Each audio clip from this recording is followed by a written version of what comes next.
¿qué pensás que va a pasar? ¿Hacia qué vamos?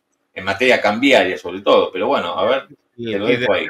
¿No? Es el key de la cuestión. A ver, lo que parece más simple es la eliminación del dólar blend, obviamente, porque era un planteo que generó una discusión tremenda, sin solución, el año pasado. Y las razones que llevaron a esa discusión están más presentes que nunca ahora. Cuando vos decís, y lo primero que espero es que desaparezca el dólar blend, este es el dólar por el cual Argentina deriva aproximadamente 1.500 millones de dólares mensuales de su comercio exterior, de sus exportaciones, a la brecha cambiaria, alimentar la brecha para que no se escape. Es una pérdida de dólares. A reducir la brecha. Claro, es una pérdida de dólares monumental, 1.500 millones de dólares por mes. Entonces, si vos haces un acuerdo con el fondo te va a decir, mira, primero cerrame esa canilla, el dólar blend, sacalo, que esos dólares, esos 1.500 palos por mes, vayan a las reservas. No lo tire más en la brecha. Entonces, eso es lo primero que te espera vos. A ver, vamos por partes. Es el 20% de las exportaciones. O sea, son 1.500, pero si seguís exportando más, es más. Las importaciones han crecido porque la economía argentina está creciendo al 6%, a un ritmo realmente importante. Y eso arrastra las importaciones. Con lo cual el dólar blend te va costando más en términos de los dólares que te quedan al final del juego entre exportaciones e importaciones. Y a la dinámica que tienen las importaciones ahora, a lo mejor hasta tenés un déficit de caja por el saldo comercial. Y obviamente ese es el talón de Aquiles, porque el programa fiscal argentino, ya lo ha dicho Georgieva varias veces, es impresionante, entre comillas, y el punto débil es obviamente la viabilidad de la balanza de pagos.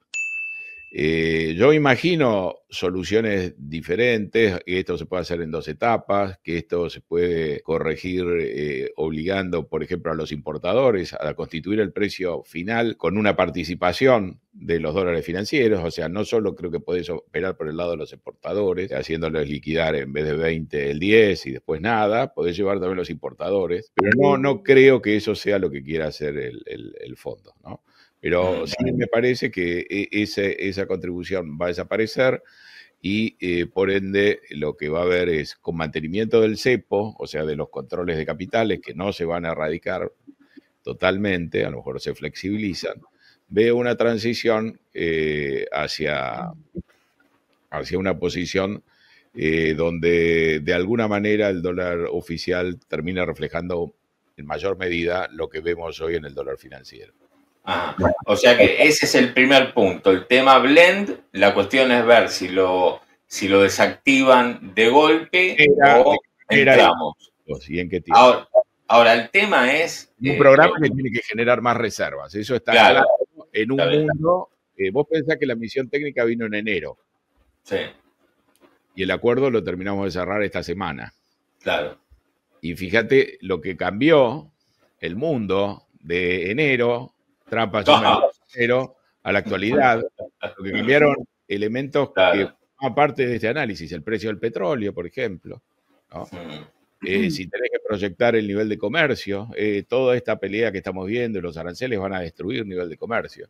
Sí. Entonces la Argentina en la segunda mitad del 2024, para tener una visión en perspectiva, desde un punto de vista de caja, no desde el de vengado, que es ahí donde esa cuña es la que fabrica el blend, desde un punto de vista de caja, la cuenta corriente cambiaria se fue haciendo deficitaria en la segunda mitad del año y lo fuimos financiando con endeudamiento privado, es decir, con entradas de capitales promovidas en gran medida por el blanqueo y también por la colocación exitosa de deuda en los mercados internacionales de las corporaciones argentinas en el sector de petróleo y gas, pero después en muchos otros sectores.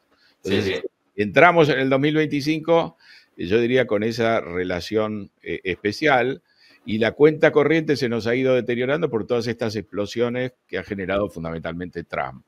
Claro. Ahora tengo una consulta. Puedo decir, bueno, lo primero es hacer algo con el dólar blend, veremos si en escalas o de golpe. Listo. Me parece que no tengo información de Sí. La verdad que lo que más ha trascendido en las últimas horas es que seguramente vamos a una eliminación del blend total o parcial. Como eso es tan obvio, Pablo. Claro, eso. Ahora, el asunto es... La imaginación de los que opinan, ¿no? Claro. difícil separar, ¿no? José, pero está bien, pero si vos le das en definitiva un dólar menos atractivo a las cerealeras, a los productores de soja, ahora se te viene la cosecha gruesa, digamos, uno piensa automáticamente y bueno, tendrás que tener una compensación antes de pensar si con esa medida alcanza para empezar a comprar reservas. ¿Alcanza o vos pensar que en materia cambiaria vamos a tener que tener un dólar más alto? Yo creo que vamos a tener que tener un dólar más alto, por eso te decía que a mí me parece, pero no está en la tradición del fondo, que podríamos empezar a hacer un mix, donde el dólar que paga el importador va subiendo. Porque si vos sacás simplemente a los exportadores, lo que vas a tender es ampliar mucho la brecha. Y cuando amplias mucho la brecha, empieza a haber una demanda de importaciones inflada para ganarse la brecha, no para importar. Claro, efectivamente. Tienes que tener eso en cuenta. El fondo tiene predilección por bandas, por hacerte flotar en unos rangos determinados. Eso hay que hacerlo muy, muy bien, porque digamos, vos tener un sistema de bandas, pero si pegás contra el techo de la banda muy rápidamente, lo que tenés es un tipo de cambio fijo, ¿no? Claro, sí. Todo lo que tenés. O sea que acá esto tiene varias aristas. Sí.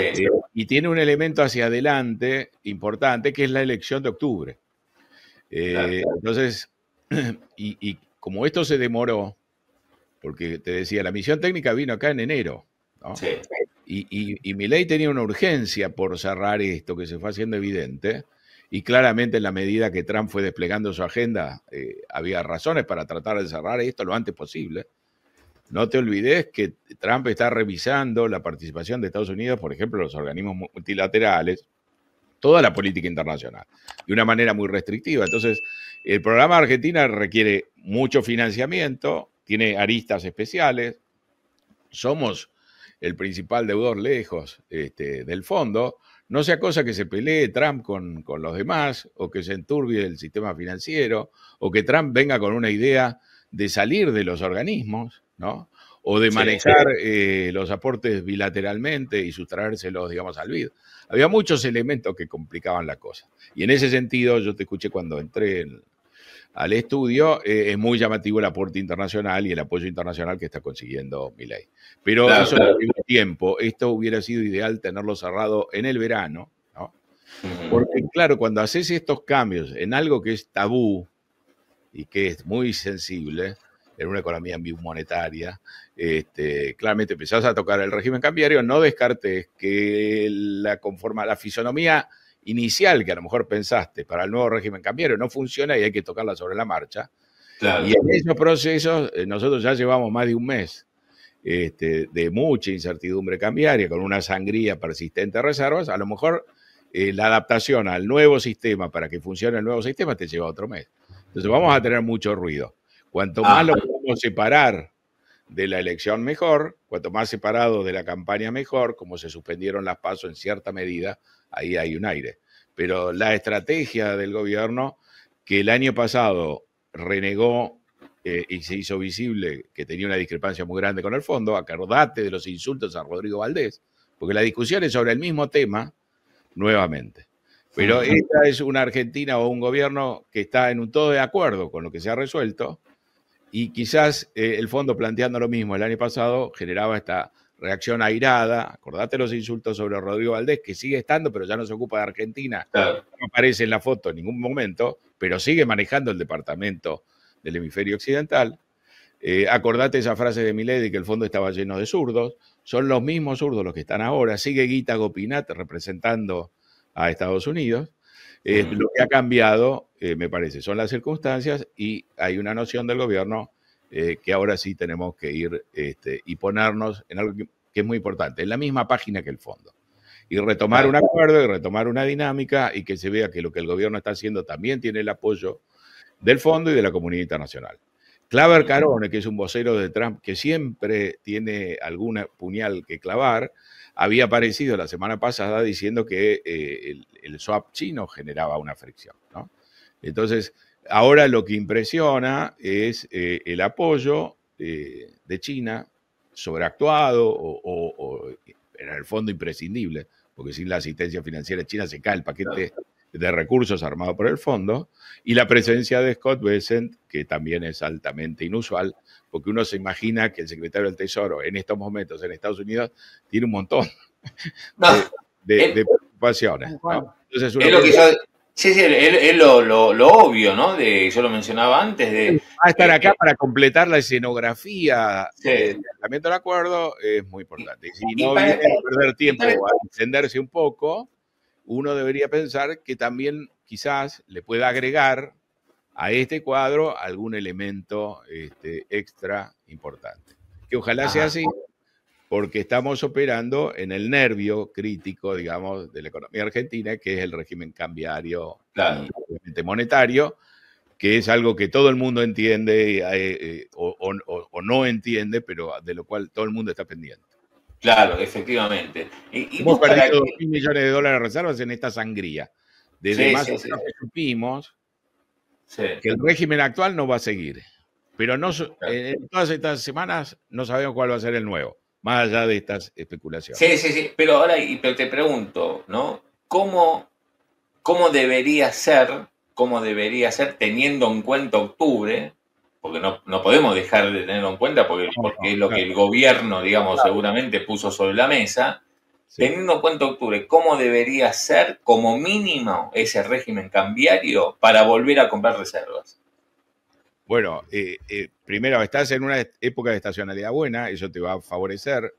En rigor, vos no vas a saber muy bien hasta dentro de unos meses cuántas de las reservas que podés estar comprando se debe a la estacionalidad o se debe al nuevo régimen, ¿no? Mm, Pero claramente el tipo de cambio va a terminar, el tipo de cambio efectivo que pagues va a tener que ser más alto, o si no, vos tendrías que avanzar con una deflación o una desinflación mucho más sí, punzante, y sí, lo que uno ve ahora es que quizá ahí haya una pausa o la inflación pueda subir un poquito más. Se ha claro. complicado por el lado de los términos de intercambio, que sería otra manera, digamos, sería más fácil ganar reservas si el precio del petróleo estuviera subiendo, ¿no? O si alguno de nuestros precios estuviera subiendo, o si el comercio se expandiera. Pero este es un mundo donde empezamos a conversar en enero muy distinto al que tenemos ahora, no solo por la incertidumbre. Está claro que Estados Unidos quiere como mínimo cobrar 10% de aranceles a todos los países del mundo. Eso va a implicar menos flujos comerciales por algún tiempo. Claro, claro. Entonces, pero vos no tenés en la cabeza, un segundito, Paula, que le Sí, quiero sí, dale. repreguntar esto. Vos no tenés en la cabeza cuál es el escenario cambiario de mínima para, justamente, para que todos creamos, espera, una cosita, para que todos creamos que no va a haber otra devaluación después de octubre. Me parece que ahí también está la Bueno, clave, ¿no? no, para sacarnos esa espina y convencernos de que no va a haber otra devaluación a la vuelta de la esquina, hay que hacer algo parecido, obviamente a menor escala, de lo que hizo Milei para producir Claro. el mismo efecto al comienzo de su programa. Mm, ¿No? Y que hizo Milei una devaluación más fuerte de lo que esperábamos todos. Y ahí desactivó, claro. una vez que se vio que el programa carreteaba, y a los 30 días, cuando él equilibró las cuentas públicas, desactivó la expectativa de otra devaluación, ¿no? Claro. Entonces, ¿Pero vos decís que estamos en condiciones de hacer una devaluación fuerte ahora, José? discúlpame. ¿Cómo? Digo, si crees que estamos en condiciones de hacer una devaluación fuerte ahora que corrija de acá a un mediano plazo o largo plazo las inconsistencias. Yo creo que no lo vamos a hacer, es lo que el ministro ha negado totalmente, con lo cual si no es así, probablemente yo veo un escenario donde no se pueda dar lo que pedía recién, lo que se pedía recién. ¿Cómo vas a hacer para que la gente esté convencida de que esto es definitivo y no va a haber otro retoque más adelante? La manera de sacar esas dudas es ser contundente. Si no vas a ser contundente, las dudas van a seguir y vos vas a tratar de ganar la credibilidad de a poco, mostrando de a poco que aparecen las reservas.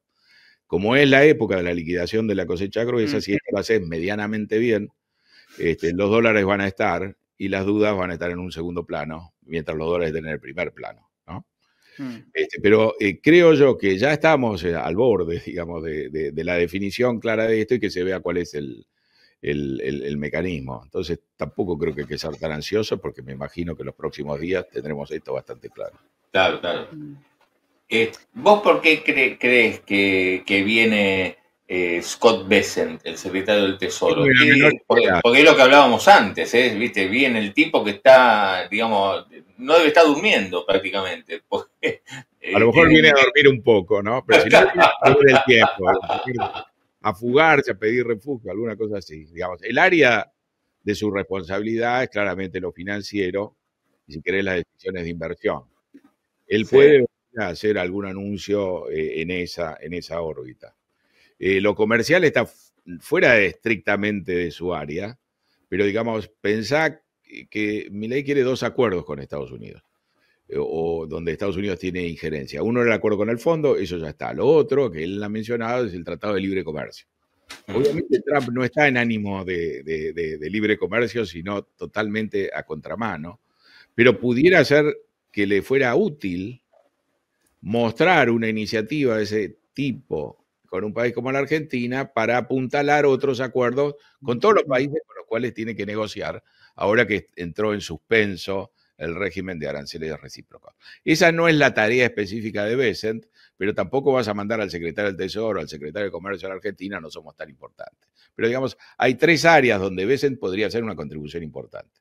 En lo financiero, anunciando algún tipo de apoyo financiero, de acuerdo financiero, en lo que tiene que ver con inversiones. Él va a venir acompañado por empresarios de Estados Unidos, entonces esto podría ser el espacio para hacer algún anuncio, una futura inversión y no pasar de ahí, o podría ser, dado que tampoco hay una especialidad absoluta, algún adelanto acerca de los temas que Milei quiere arreglar en términos comerciales con Estados Unidos. Pueden ser las 3 cosas, pueden ser un poco de las 3, puede ser que la visita termine siendo irrelevante, pero digamos, en el fondo yo comparto que hay una expectativa de que le pueda agregar en este momento un elemento adicional que va a venir muy bien cuanto más audaz sea el esquema cambiario como para mitigar el efecto. Uno diría que yo tendría que venga a Bessent, que develemos el programa y que la reacción que genere ese programa sea totalmente negativa, digamos. Viene Bessent a sacarse una foto de una especie de catástrofe, o sea que la visita tiene un sesgo optimista importante, Claro. que uno no sepa. Sí. Y hay algo que, digamos, ¿qué le interesaría a Trump hoy en día obtener de la Argentina en esto, ¿no? Porque Trump, digamos, ¿viste? Ya lo conocemos, digamos, un tipo negociador que va... Es un negociador o un depredador, ¿no? Digamos, si la relación de fuerzas es equilibrada, es un negociador. Si él ve que tiene mucho poder, es un depredador, digamos, ¿no? Yo creo que los temas delicados que a él le pueden interesar son los que expresa Claver Carone regularmente, ¿no? Que tomemos más distancia de China, que nos separemos del swap, etcétera. Ahora China, como ustedes también decían, a través de los memes y de la comunicación, se expresa de una manera muy fluida. El anuncio de ayer, donde nos enteramos que viene Bessent, pero también nos enteramos que China había refinanciado el swap, nos está diciendo que más allá de lo que haya señalado Claver Carone, el swap no lo podés desarmar. Estados Unidos podrá querer que vos te apartes del swap, canceles el swap, pero si no te hace un aporte, Estados Unidos no lo podrá realizar, y la verdad que si se cae el swap, se complica toda la operación, toda la ingeniería del fondo, ¿no? Así que Estados Unidos tiene interés, me parece, en la región. Si vos te fijas, el día de la liberación, cuando se fijan aranceles específicos para distintos países, la región fue tratada de una manera mucho más benévola que los países de Asia. No estoy hablando de China, pero que los países de Asia. En parte porque la región es menos competitiva y los aranceles castigaron a los países más competitivos, ¿no? Pero en parte parece lógico que en esta confrontación de Estados Unidos y China, Estados Unidos se preocupe un poco más por afianzar lo que antes se llamaba su patio trasero, por afianzar su zona natural de influencia, que descuidó mucho y donde China tiene una gran inserción, ¿no? Entonces creo que habría o podría haber un interés también de Estados Unidos por mostrar avances en la relación comercial, de inversiones, financiera, con la Argentina y con toda la región. José, vuelvo un poco a la Argentina y a los cambios que se vendrían. Dejan trascender que la eliminación o el inicio en realidad de eliminación del cepo sería antes de las elecciones. Sí. ¿Vos esto lo ves posible, consistente? ¿Cómo Lo lees esta posible, noticia que están? me cuesta creerlo, Mm, porque sería tomar un riesgo muy, muy grande, salvo que vos veas en agosto que te ha ido tan bien que hasta podés tomar esa decisión. Que supone un riesgo muy grande en un tema muy específico. Digamos, los flujos uno los puede equilibrar, el problema que hay es que hay un stock de activos en pesos, poder del sector privado, que en una situación donde no hubiera un cepo y hubiera un shock adverso, esos pesos se pueden convertir a dólares, ¿no? Claro. Y esos pesos no demandan dólares, pero el día de mañana sucede alguna crisis, la gente se asusta, o eventualmente, si la gente sabe que no hay un cepo y que los demás pueden correr, uno puede no asustarse, pero sí pensar que los demás van a correr y entonces uno está forzado también a correr contra el peso. Es paradójico porque este nivel de activos en pesos ha crecido, valuado en dólares, porque al gobierno le ha ido bien, entonces la gente tiene más saldos en pesos y los deja ahí, o ha comprado deuda en pesos, hay muchos elementos. Pensá en el riesgo que supone en este mundo las licitaciones de deuda. Pensá que ayer el Banco de Inglaterra, o sea, el Banco Central de Inglaterra, canceló una subasta de bonos largos que tenía planificado hacer. No estamos hablando de un país latinoamericano, estamos hablando de Inglaterra, un bono en libras que iba a colocar. Y estamos hablando del día de ayer, no del día de anteayer, cuando el pico de la tensión comercial estaba en su máximo. Es decir, después de que Trump dice que va a imponer una pausa de 90 días en la fijación de aranceles a todos los países, salvo China, después de esa recuperación vibrante de los mercados, al día siguiente el Banco de Inglaterra anuncia que la volatilidad es tanta que prefiere suspender esa colocación, dejarla para más adelante y la semana que viene colocar bonos cortos. Si ese es el problema que tiene el Banco de Inglaterra, imagínate los problemas que tienen otros bancos, ¿no? Entonces el cepo en ese sentido te está dando una contribución muy importante en un mundo de tremenda incertidumbre. Entonces vos podés tener bien las cuentas, pero vos no podés controlar los shocks externos y a veces no te podés controlar vos tampoco, ¿no? El caso Libra. Entonces puede haber que lo causes vos, que lo cause la política, que lo cause la situación internacional, y el cepo te da una tranquilidad, sobre todo si tenés un examen importante como la elección en octubre.